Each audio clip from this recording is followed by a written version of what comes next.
आपको कैमो पहनने का भी मौका मिलता है, खाकी पहनने का भी मौका मिलता है। Time thought also of quitting this preparation, क्योंकि so I am amalgam of everything. I am amalgam of science, arts, I am amalgam of engineering, masters in arts, PhD, everything.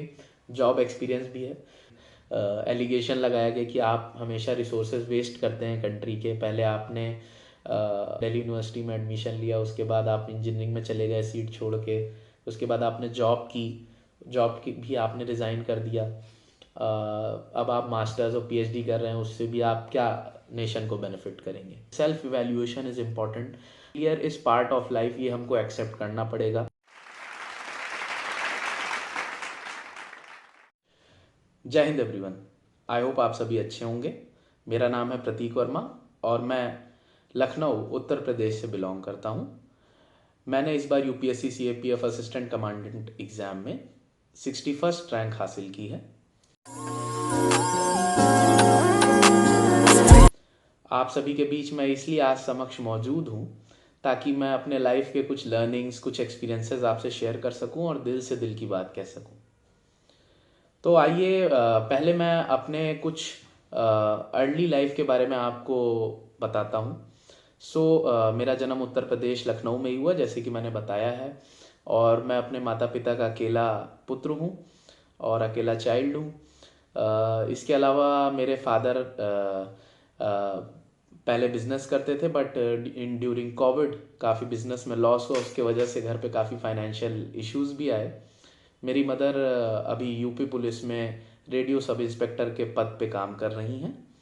और ये कहते हुए मुझे बहुत प्राउड फील होता है कि कोविड के टाइम में इनफैक्ट अभी भी मेरे घर का जितना भी फाइनेंसेस है, एक्सपेंसेस है, वो मेरी मदर की वजह से ही चल रहा है मोस्टली। तो इससे मुझे यही बस लगा कि अपनी मदर को देख के रोज़ मुझे इंस्पिरेशन मिलता था। जब भी वो वर्दी पहनती थी, रोज़ वो वर्दी पहन के जब भी ड्यूटी के लिए जाती हैं, उससे मुझे बहुत कुछ सीखने को मिलता है। कंसिस्टेंसी लाइफ में, डिसिप्लिन, मोटिवेशन, सब कुछ का सोर्स मेरी मदर ही है। और शायद ये जो वर्दी का शौक़ है, जो 3 स्टार की तरफ ये जो मेरा इंक्लिनेशन है, जिसकी वजह से आज मैं इस एग्ज़ाम में इतनी अच्छी रैंक के साथ सफल हो पाया हूँ, उसका श्रेय कहीं ना कहीं मैं अपने मदर और फादर को ही देना चाहूँगा, जिसमें बहुत बड़ा रोल मेरी मदर का ही है। तो उसके बाद मेरी एजुकेशन लखनऊ में ही हुई है मोस्टली। मैं city Montessori inter college Lucknow से मैंने 10th और 12th पास किया। 10th में मेरे 95.4% मार्क्स थे, जो कि काफ़ी अच्छे थे उस समय के अकॉर्डिंग। उसके बाद 12वीं कक्षा में मैंने पीसीएम से आगे अपनी पढ़ाई की और जेई की भी तैयारी की साथ साथ। तो उसके अंदर मेरी ऑल इंडिया रैंक 7th थी, जिसमें मेरे 97.75 परसेंटेज मार्क्स आए थे। और one of the proudest moment था मेरे लिए भी और मेरे परिवार वालों के लिए भी, रिलेटिव्स के लिए भी। बट मैं एक सच्चाई ये आप सभी को आज ये बताना चाहूँगा कि उस 12th के एग्ज़ाम के पहले, क्योंकि मैं जेई पे बहुत ज़्यादा फोकस कर रहा था, तो कहीं ना कहीं मेरी बोर्ड की प्रिपरेशन लैग कर रही थी। प्री बोर्ड में मेरे कुछ खास अच्छे मार्क्स नहीं आए थे, जिसके वजह से मेरी जो टीचर गार्जियन थी, अभी भी मुझे याद है, मिसेस शशि पांडे मैम थी मेरी टीचर गार्जियन। तो उन्होंने मुझे बुलाया और एक बहुत ही इंटरेस्टिंग और दिल को छूने वाली बात कही कि बेटा, अंत में सफल वही होता है जो सिर्फ हार्ड वर्क नहीं, स्मार्ट वर्क भी करे। और वो लास्ट के 1-1.5 महीने ही बचे थे बोर्ड्स के लिए, और प्री बोर्ड में मेरे, जैसे कि मैंने बताया, अच्छे मार्क्स नहीं आए थे। So I did the smart work. JE की भी प्रिपरेशन मैनेज करनी थी, उसके साथ साथ स्मार्ट वर्क के लिए, बोर्ड्स के लिए मैंने PYQs वगैरह बहुत सारे लगाए। बट ये जो स्मार्ट वर्क और हार्ड वर्क वाला ये जो कॉम्बिनेशन है, ये मेरे साथ लाइफ लॉन्ग चला इनफैक्ट। बिकॉज इससे मुझे ये समझ में आया कि जीवन में हर जगह हार्ड वर्क ही नहीं ज़रूरी है, कभी कभी आपको स्मार्टली भी वर्क करना पड़ेगा। बिकॉज सक्सेस सिर्फ ये नहीं देखती है कि सबसे ज़्यादा मजदूरी कौन कर रहा है, क्योंकि याद करिए कि घोड़ों की रेस होती है, if you understand what I से। तो हाँ, हमें कोशिश करना है कि हम घोड़ों की रेस में दौड़ें, और वैल्यू भी उसी की है जो लास्ट में सफल होता है। Unfortunate but the harsh truth is this only. तो उसके बाद 12वीं कक्षा मैंने उत्तीर्ण की, काफ़ी अच्छे मार्क्स आ गए और पेपर वेपर में नाम आया। पहली बार ऐसा लगा कि लाइफ में सच में कुछ बड़ा अचीव किया है। उसके बाद मैंने सोचा कि मेरा inclination actually arts and science दोनों साइड था। तो मैंने दिल्ली यूनिवर्सिटी में भी अप्लाई किया, स्टीफन से भी कॉल आई थी मुझे। उसके अलावा किरोड़ीमल कॉलेज में ज्योग्राफी में भी मैंने एडमिशन लिया। तो काफ़ी मेरा जो एकेडमिक लाइफ था वो एडवेंचरस रहा। And I will tell you also कि ये सब लास्ट में कैसे कंक्लूड करता है जो साइकिल ऑफ लाइफ है। तो उसके बाद स्टीफेंस की कॉल आई, तो उसके बाद I join the Delhi university और 4-5 दिन मैंने क्लास की। उसके बाद मुझे एनआईटी रायपुर में भी एक सीट मिल गई। तो as I was preparing for JEE और बाकी सब ने मुझे एडवाइस किया कि इट वुड बी बेटर अगर आप इंजीनियरिंग फील्ड ही परसू करें, उससे आपको बेटर अपॉर्चुनिटीज़ मिलती हैं। और कुछ घर के फाइनेंसेस भी ऐसे थे कि मुझे था मन कि मैं कॉलेज प्लेसमेंट में बैठूं और एक जॉब सिक्योर करूं। सो फाइनली 4 साल कॉलेज के बहुत ही अच्छे रहे, बहुत ही मज़ा आया। It was really a fun experience. बहुत अच्छे दोस्त बनाए, आज तक हैं वो दोस्त मेरे लाइफ में। और ये मैं बोलना चाहूँगा कि I was very fortunate to have such good friends which I made in my college life. Because in school life मेरे इतनी अच्छी फ्रेंडशिप नहीं हो पाई थी due to different academic pressures and all. But हाँ, कॉलेज में मैंने डिफरेंट स्पोर्ट्स खेले, हॉकी खेला, फुटबॉल खेला, बहुत मज़ा आया। और मुझे कई सारे सवाल ऐसे आते रहते हैं कि should I go for a good college या मैं किसी भी कॉलेज से अपनी पढ़ाई कर लूँ। तो इसका जवाब मैं यही देना चाहूँगा कि you should always aim for the best institution that is possible. क्योंकि आपके सिर्फ रिज्यूमे में नहीं लिखा जाएगा, ये आपका कैरेक्टर शेप करता है। ये आपको एक जिस लेवल पे पहुंचा सकता है एक अच्छा इंस्टीट्यूशन, एक अच्छे सराउंडिंग्स, अच्छी अपॉर्चुनिटीज़, वो शायद कोई और जगह आपको ना पहुंचा पाए। तो those 3-4 years of your college life are very crucial, take it very seriously. So now coming to the campus placement times, तो Vedanta aluminium power one of the major recruiters जो हमारे कॉलेज में आती थी in the metallurgical engineering field, जो कि core sector की company थी, उसने मुझे अपॉर्चुनिटी दी एज असिस्टेंट मैनेजर। और मैंने Vedanta aluminium and power Jharsuguda में अराउंड 1.5 years जॉब भी की। बहुत स्टेबल जॉब थी I would say, because permanent employment मिल गई 1 साल बाद और ठीक ठाक सैलरी भी आती थी, हैंडसम सैलरी भी आती थी रहने के लिए, और बाकी सब फैसिलिटीज़ वगैरह मिलती थी। But the problem were multifold, because कहीं ना कहीं मेरे माइंड में वो जो वर्दी की चाह थी वो अभी भी जिंदा थी। और दूसरी बात ये कि जो वो जॉब थी उसके अंदर I did not see my self working down the line 5 to 7 years after what period I was working in over there. तो मुझे यही लगा कि I should move forward, I should start preparation. And फिर Covid आ गया। Covid के अंदर I was worried about my parents because I am the sole child as I told you all. तो उसके बाद I move back to Lucknow और मैंने अपनी यूपीएससी की प्रिपरेशन शुरू की। मेरा फोकस हमेशा से सिविल सर्विसेज और सीएपीएफ दोनों एग्जाम था, because I wrote the civil services and CAPF exam of 22, 23 and 24। 24 में सीएपीएफ फॉर्चुनेटली निकल गया है और सीएससी की भी तैयारी मेरी चल रही है। ऐसा नहीं है कि मैं रुक गया हूँ, बट जो मेरा वर्दी का चाह था वो कहीं ना कहीं एक हद तक ज़रूर पूरा हुआ, which I am very thankful to God. साथ ही साथ जब कोविड चल रहा था उसके बाद मैंने लखनऊ यूनिवर्सिटी में अपने मास्टर्स ज्वाइन की ज्योग्राफी में, एज आई हैड अ कीन इंक्लिनेशन टूवर्ड्स ज्योग्राफी। जब मैंने दिल्ली यूनिवर्सिटी में भी एडमिशन लिया था किरोड़ीमल में, तो ज्योग्राफी ब्रांच में ही लिया था, ट्रेड में लिया था। तो उसके बाद मैंने ज्योग्राफी से मास्टर्स अपनी परसू की और काफ़ी अच्छे ग्रेड्स उसमें भी आए। उसके बाद 2024-25 में ही मैंने अपनी इलाहाबाद विश्वविद्यालय में पीएचडी में इनरोलमेंट ली। यहाँ पे एक एग्ज़ाम होता है क्रेट नाम का, उसके अंदर मेरी एक अच्छी रैंक आ गई थी, जिसकी वजह से मैंने अपना पीएचडी भी परसू किया। एंड पीएचडी की बात ऐसी है कि मेरी मदर पीएचडी अनफॉर्चुनेटली नहीं कर पाई थी, तो एक उनका अधूरा सपना भी था जो शायद मैं पूरा कर रहा हूँ। अभी भी मैं पीएचडी में एनरोल्ड हूँ, तो hopefully I can complete it in future.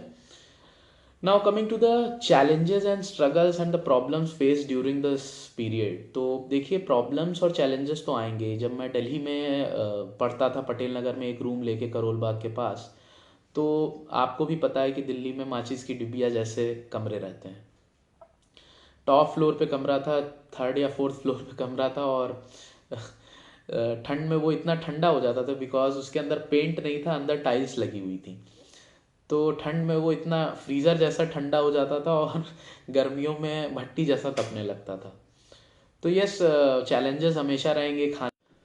तो देखिए, चैलेंजेस तो आएंगे ही। कोई भी आप ऐसे एजुकेशनल हब में प्रिपरेशन करते हैं जहाँ कॉस्ट ऑफ लिविंग बहुत ज़्यादा हो और एमिनिटीज़ इतनी अच्छी ना हो, तो देखिए चैलेंजेस हमेशा रहेंगे। और उसके साथ साथ एक एनजाइटी फैक्टर भी बहुत ज़्यादा होता है, और बहुत सारे ऐसे एस्पिरेंट्स होते हैं जो इस प्रेशर के अंदर, पेरेंटल सोसाइटल प्रेशर के अंदर क्रम्बल कर जाते हैं। तो these all things are very natural and normal. अगर ये आपके साथ हो रहा है, आप भी एक एस्पिरेंट लाइफ में है, तो इट इज़ वेरी नॉर्मल। कोशिश करिए किसी से बात करने की, किसी बड़े की एडवाइस लेने की। और failure is part of life, ये हमको एक्सेप्ट करना पड़ेगा। आई am the living example of it. 2 bar failure होने के बाद, मल्टीपल एग्जाम्स में फेल होने के बाद, I still did not lose hope, I kept on preparing, क्योंकि मुझे पता था कि हर साल मैं धीरे धीरे इम्प्रूव कर रहा हूँ और मैं अपने गोल के पास आ रहा हूँ। That is important. Self evaluation is important. आप खुद अपनी प्रिपरेशन को गेज करिए कि आप कितने डे बाय डे इम्प्रूव कर रहे हैं। That is important. अब आ जाते हैं कि मुझे ये CAPF असिस्टेंट कमांडेंट एग्ज़ाम के बारे में पता कैसे चला। तो देखिए, जैसे पहले ज़्यादातर लोगों को यही पता होता है कि UPSC मतलब सिविल सर्विसेज, IAS IPS बनते हैं। But the beauty of this exam is, the CAPF exam is, कि इसके अंदर भी आपको वर्दी मिलती है, आपको कैमो पहनने का भी मौका मिलता है, खाकी पहनने का भी मौका मिलता है। CAPF के अंदर जैसे कि आप जानते हैं कि 5 फोर्सेस आती हैं मेनली, जिसके अंदर BSF, SSB, CISF, ITBP और CRPF, ये 5 मेन फोर्सेस हैं। इसके अलावा आपको ये देखना होगा कि ये एग्ज़ाम एक ग्रुप A ऑफिसर का एग्ज़ाम है, गैजेटेड पोस्ट है, और it's organise group A service. After the recent Supreme Court judgement, the promotions will be at par with IPS also. Financial upgradation भी इसमें NFFU लागू है, तो बहुत अच्छे हैं। तो ऑल इन ऑल काफ़ी अच्छा एग्ज़ाम है, रेपुटेड एग्ज़ाम है।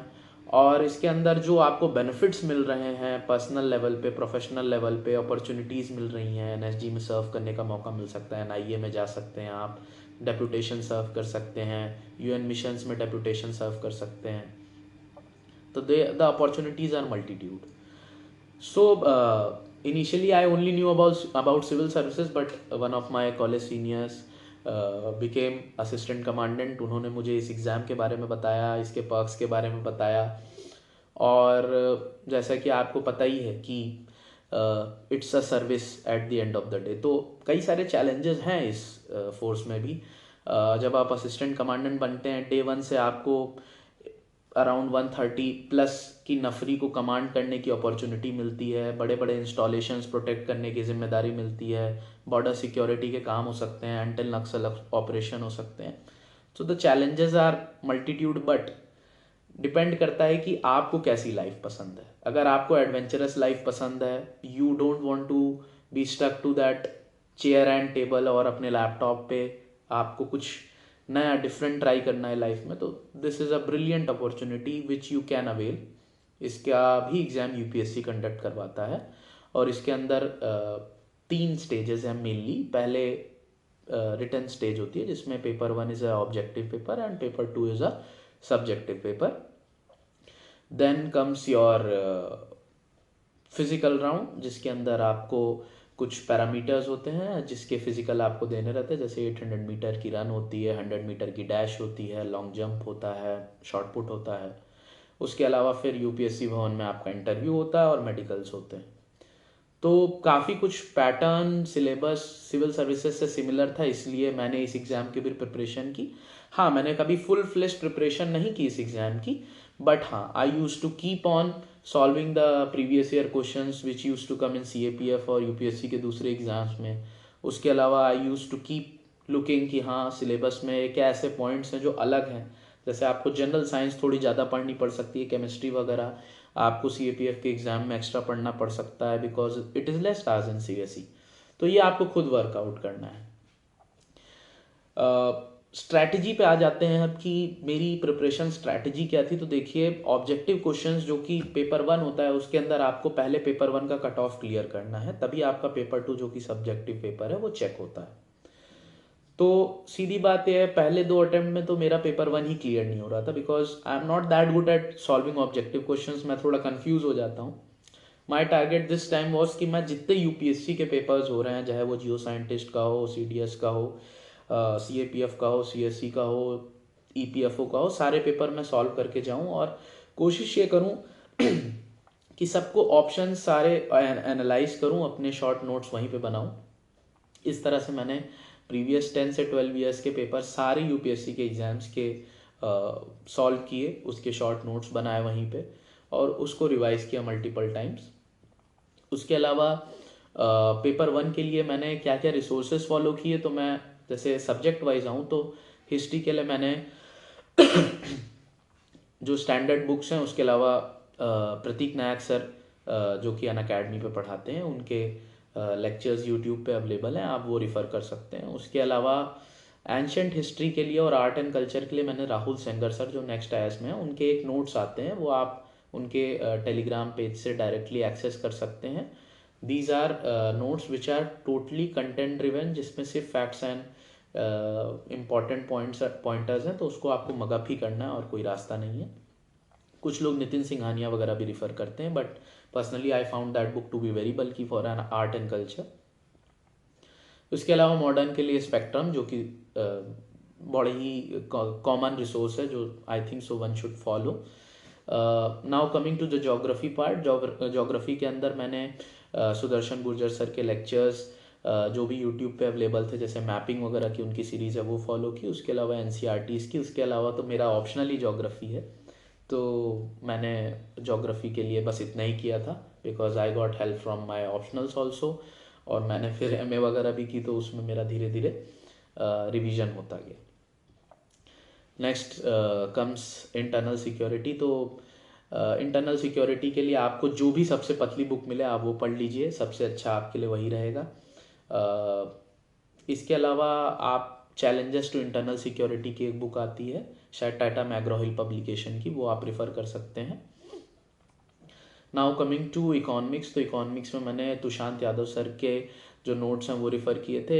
इकोनॉमिक्स की अलग से उनकी क्लासेस होती हैं, उनके नोट्स थे मेरे एक दोस्त के, मैंने वो रेफ़र किए थे। कुछ लोग मृणाल सर का भी रेफ़र करते हैं। उसके अलावा नेक्स्ट IAS से मैंने जो GS की कोचिंग ली थी, तो वहाँ भास झा सर पढ़ाते थे, उनके भी मैंने नोट्स रेफ़र किए थे।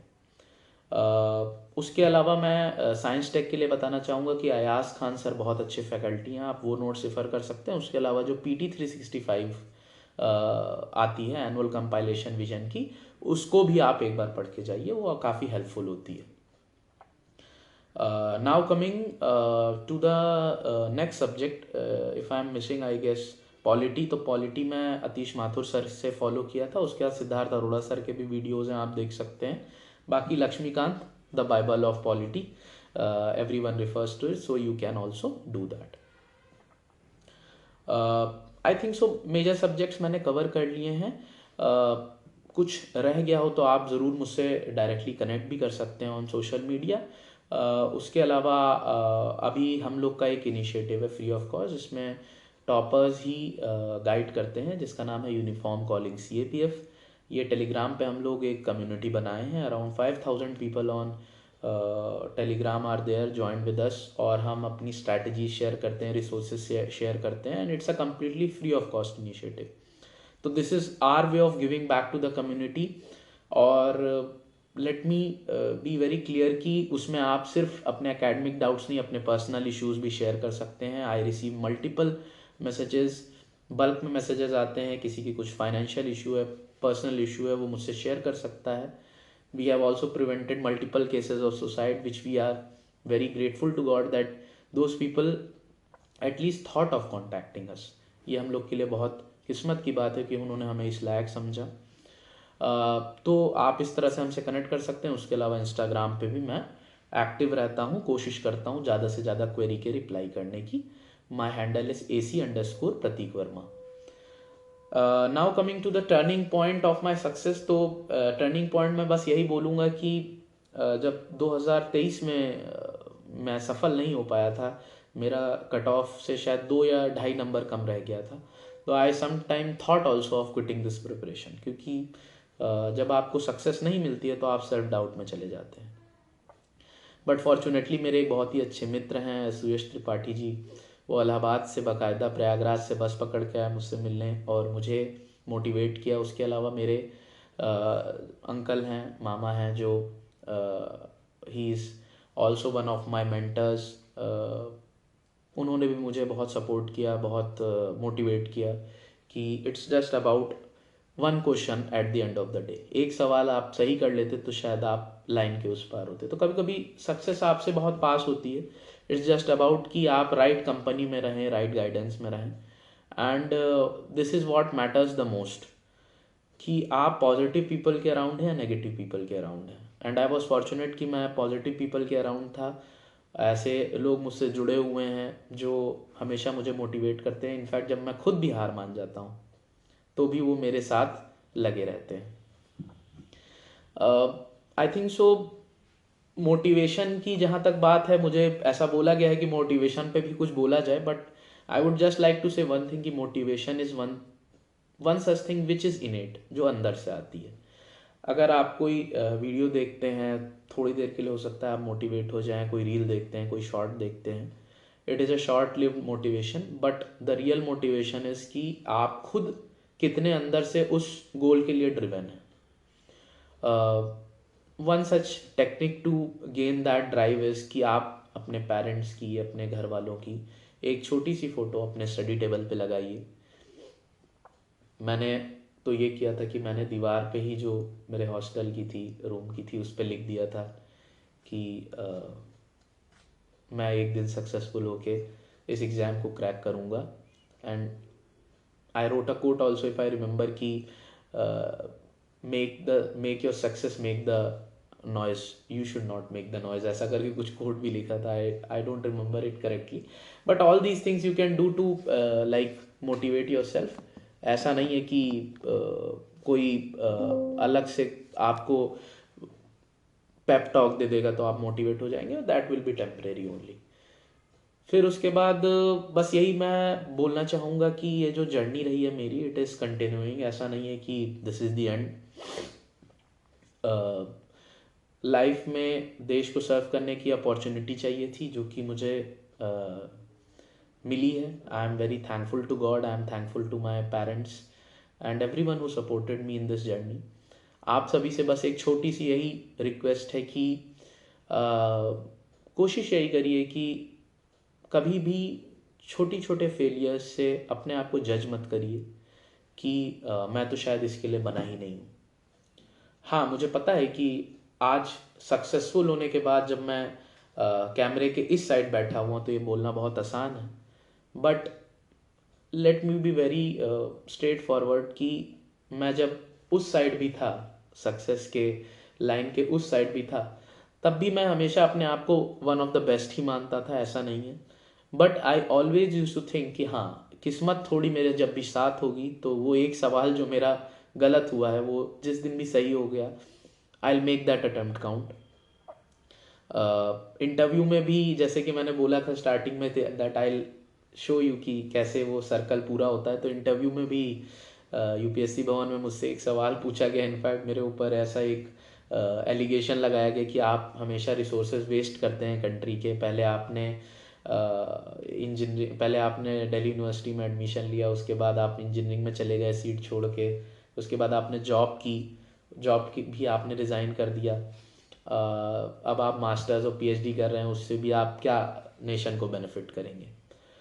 तो वो सर्कल ऑफ लाइफ जो फ्लैशेस थे वो मेरे आंखों के सामने आए, और बस फिर उसको आपको वहीं डिफेंड करना रहता है। And I answered that the person which is sitting over here in front of you, the esteemed panel, is actually shaped out of these experiences only.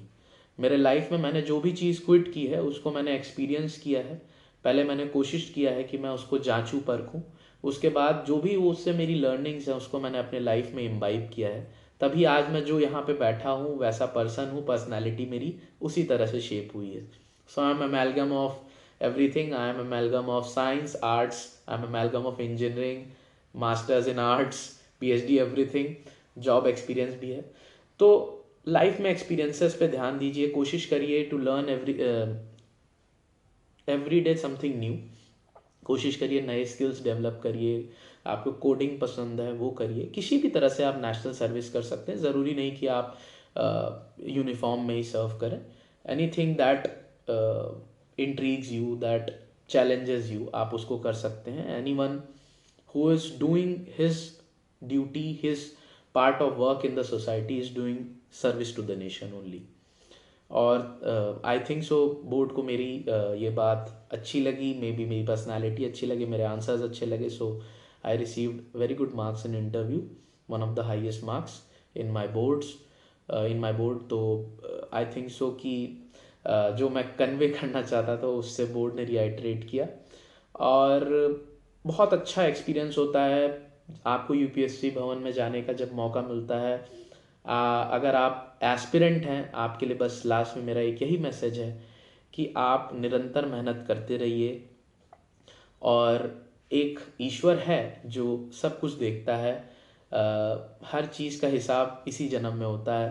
और अगर आपने दिल लगा के मेहनत की है और आपने सच्चाई से काम किया है तो रिजल्ट आपको कुछ ना कुछ ज़रूर मिलेगा. ज़रूरी नहीं है कि आपने जो सोचा है वही मिले, but God has his own plans.